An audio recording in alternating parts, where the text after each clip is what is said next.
am going to be continuing my story.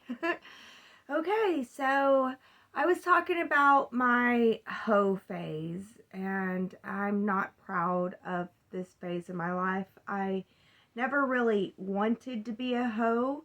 I um I wanted to be a good Christian girl. I wanted to get married and I wanted to have children. And I wanted to be the best mother that I could possibly be to those children. Um,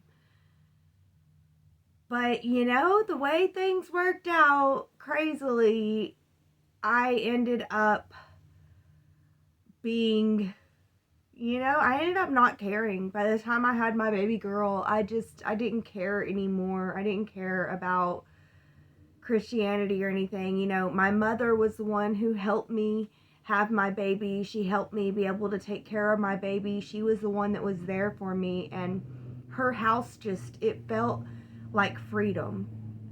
It was really ironic because, like, they say Jesus will set you free, but it felt more free there. But I still loved Jesus at this time in my life. I still very much love Jesus, even though despite every time Rory was around and he would hand me a joint, because I was still an avid pothead and cigarette smoker, he would always hand me the joint and tell me that Jesus doesn't exist. But I never cared.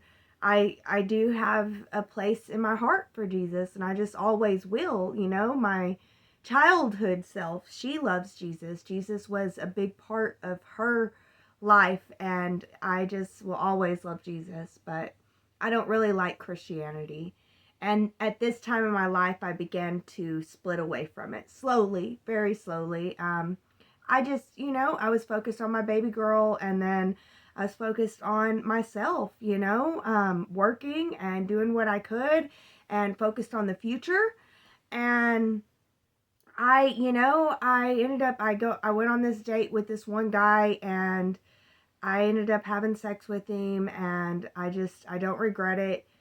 But one thing I will say about my hoe phase is that I did grow up watching Maury, and I don't know if y'all know what Maury is, but watching these TV shows where these girls would come in and they would say, "You're the daddy," and he'd be like, "I'm not the daddy." He'd say, "You're the daddy." And I mean, I remember watching this one episode that it had to continue on. Like, they would do a DNA test to see, it'd be like, "Ooh, you are the father," or "You're not the father," and then it'd be like, "Ooh, in your face." But yeah, so Murray, there was one episode, and it just kept lasting days and days and days, because this one girl, like, I guess she had slept with like 100 guys, and it's like, who's the father out of those 100 guys? And I remember just being horrified. I was just horrified at the thought. I mean, could you think of it? Not knowing, sleeping with like over 100 guys and not knowing who your baby daddy is. I mean, just horrific, horrific. I never wanted to be in that situation. Ever, ever, ever, never. And so I am very knowledgeable about life cycles, and how the human body works, how the female body works. I'm okay knowledgeable about the male body at this time in my life. I've learned a lot more being married, but anyway, um, yeah, I would not sleep with 2 guys in one cycle. I made that a rule, that I did not sleep with 2 guys in one cycle. But some guys I would sleep with on the first date. And, if they didn't respect me afterwards, I didn't respect them afterwards either. That I slept with them on the first date because that's what I saw them as. But at the same time, I never did that in the same monthly cycle, if you know what I mean. My same moon cycle. I never did that in I never slept with 2 guys in one moon cycle. So my period would come, even though I was on birth control. I would wait, because, you never know.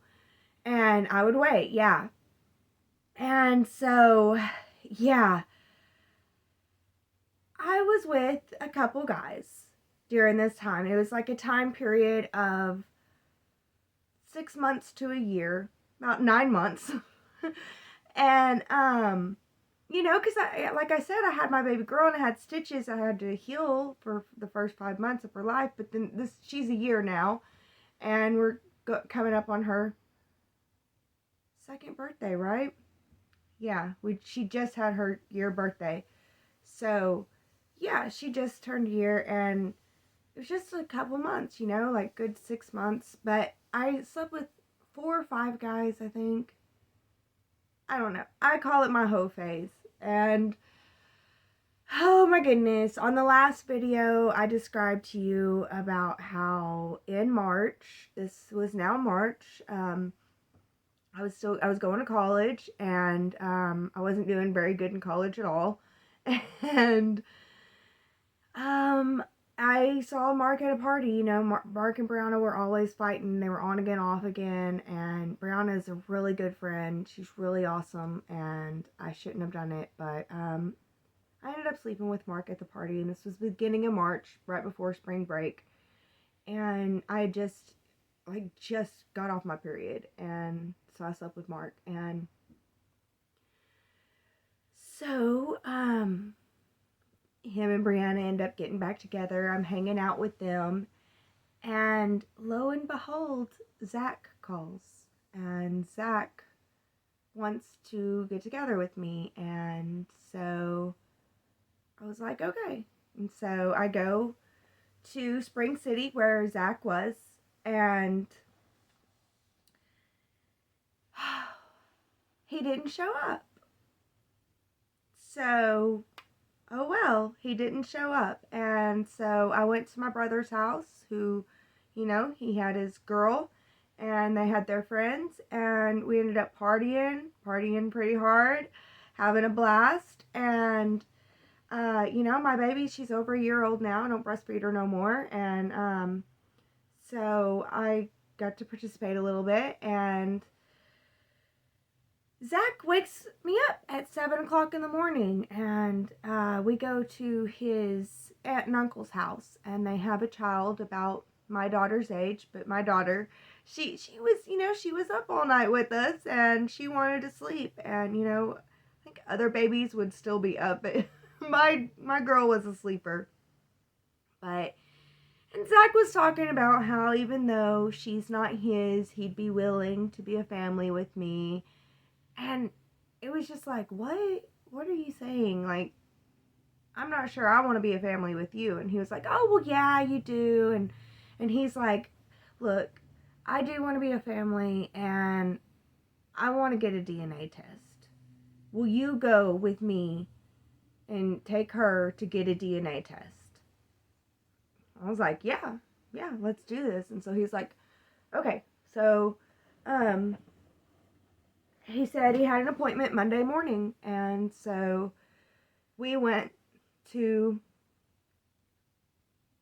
get that DNA test done. And, he pretty much, he was like telling me that we need to be a family, and he's ready to be a family, and that, you know, I need to take him back, and da da da da da. And I end up taking him back, and we end up getting hot and heavy with each other. And I was like, oh, wait, no, because first of all, I don't sleep with 2 guys in one cycle.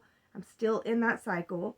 I'm off of birth control because I have an appointment in April because I was on the patch, but I had an allergic reaction to the adhesive. So I had to quit. I had to discontinue use of that. And I just done that in March, and so my appointment was in April. And so I was explaining this to him. I explained to him how I'm very fertile. I'm not on birth control at the moment, so we're gonna have to use a condom. And I don't want to have sex with you right now because I don't have sex with 2 guys in the same cycle, and I have had sex with a guy in this cycle before I got with you. I have had sex with a guy in this cycle. And he took that as, and I still to this day don't know how he took that as this, but maybe it's what had happened to him right after this that switched it around in his brain or something. But could tell though that he wasn't hearing me. But he was like, that's okay. I don't mind raising another man's baby. It's okay. I don't mind raising another man's baby. It's okay. So he took it as, I'm pregnant. That's why I don't want to have sex with you right now. That's why we have to wear a condom. I'm pregnant with another man's baby already, I guess. And I made him go get condoms. We went and got condoms. I mean, this was during the week, okay? During the week, I ended up staying with him. He talked me into it. We went and got the DNA test. We were there. His mom showed up with him, and I showed up with my baby girl. We went in. They did the swabs. We went out. They said we'll have to wait for the results. So and during this week, we were getting back together. We were starting to kiss a lot more. We were starting to do that. And I was like, no. I made him go to the store and get condoms. And we had ran out, and I made him go again. And there wasn't any at the time. And he was just like, you need to get over it. And in the middle of the week, in the middle of spring break, he forced himself upon me, and the whole entire time I was crying, and he just kept going and watching me cry and say no and holding me down. And the whole time I'm saying no, and he's holding me down. And I was crying, and then he finished in me and, pushed me to the side, and I cried, and he's like, why are you gonna be such a crybaby? And I said, because I don't want to get pregnant, Zach. I just got my body back. I don't want to get pregnant. I can barely afford this baby. I can't afford two.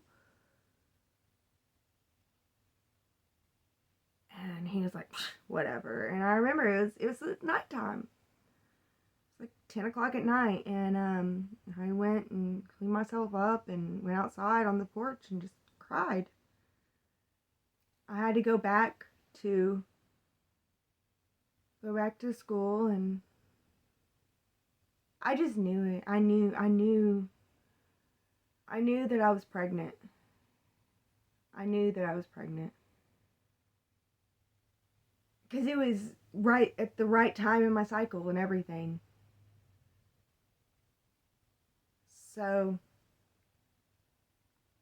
I just went back to school and waited for the test results. And in April, whenever I had my appointment for birth control, sure enough, I'm pregnant. So I wasn't quite sure what to do about that. I felt like I never wanted to be in this Maury position, but I kind of am. I need to tell Brianna, and that was hard. And the DNA results were getting back from Zach. His mom called me and said that they got him, and she wanted me to come down and we could all open them together. I was like, okay. So I went down to Spring City, Mountain Valley, where his mom lives, to see the DNA results of my first baby.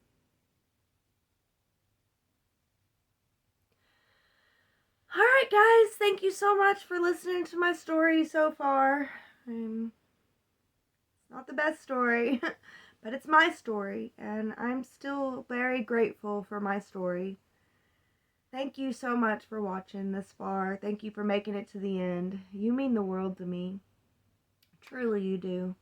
I know you don't realize it, but you do.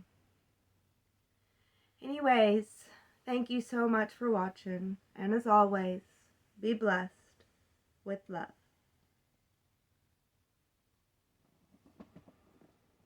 That's all she got.